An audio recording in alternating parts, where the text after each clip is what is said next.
Jesus. Canta com os braços erguidos.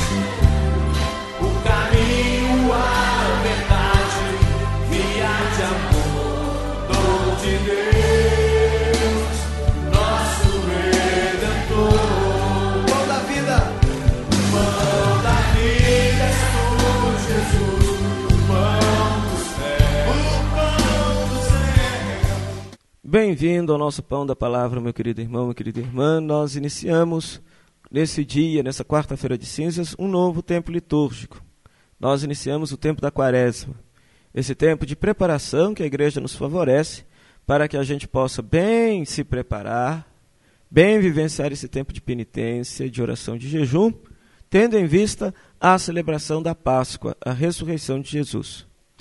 Celebrar a ressurreição de Jesus não significa simplesmente celebrar algo acontecido no passado, mas é bem trabalhar aquele conceito judaico de zikaron, o conceito de memória, que não é simplesmente relembrar algo que aconteceu, mas é um relembrar vivenciando no hoje, atualizando no hoje aquela experiência celebrada, aquela experiência vivida nos dias de outrora.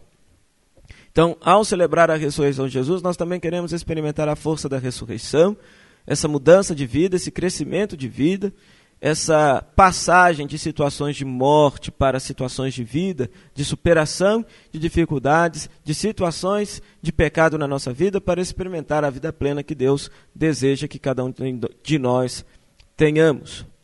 E o Evangelho proposto para essa quarta-feira de cinza nos vai chamar a atenção para as obras de piedade, a esmola, a oração e o jejum. Essas três práticas já eram muito comuns na religião de Jesus, né? Os piedosos judeus, eles davam esmola, eles rezavam, faziam as suas orações e também praticavam o jejum. Jesus aqui não é contra a esmola, jejum e oração, de forma alguma. Jesus, ele é contra essas práticas feitas apenas de uma maneira exterior, apenas para denotar às outras pessoas que nós somos pessoas religiosas. Essas práticas, elas precisam ter um fundamento desde dentro do coração humano, uma motivação desde dentro do coração da pessoa. Ou seja, o que é a esmola? Esmola pode ser traduzido por partilha.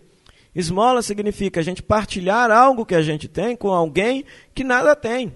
Alguém que está injustiçado pela vida e que não tem as possibilidades mínimas para poder viver com dignidade. Esmola é isso, é partilhar os bens.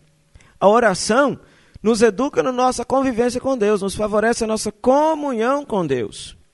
E uma verdadeira oração sempre nos compromete, sempre nos lança para a solidariedade com as outras pessoas, sobretudo as menos favorecidas. E o jejum? O jejum é a possibilidade de autodomínio, de autocontrole, de controlar os nossos instintos, de controlar os nossos impulsos. Muitas pessoas fazem penitência nesse tempo de Quaresma, de bebida, de comida, de doce, etc. Né? E o que acontece com aquilo que é jejuado? Às vezes fica lá guardado lá no nosso armazém, fica lá guardado.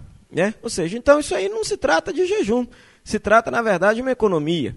Aquilo que é jejuado precisa ser partilhado, precisa ser transformado em solidariedade, precisa ser transformado em partilha. Né? Então que fica esse desafio para nós. A oração nos educa na comunhão com Deus. O jejum nos educa para a comunhão conosco mesmo, no controle dos nossos impulsos. E a esmola nos favorece uma comunhão com o outro, sobretudo aqueles menos favorecidos, aqueles que mais precisam da nossa ajuda e do nosso carinho e que estão presentes aí nas nossas comunidades.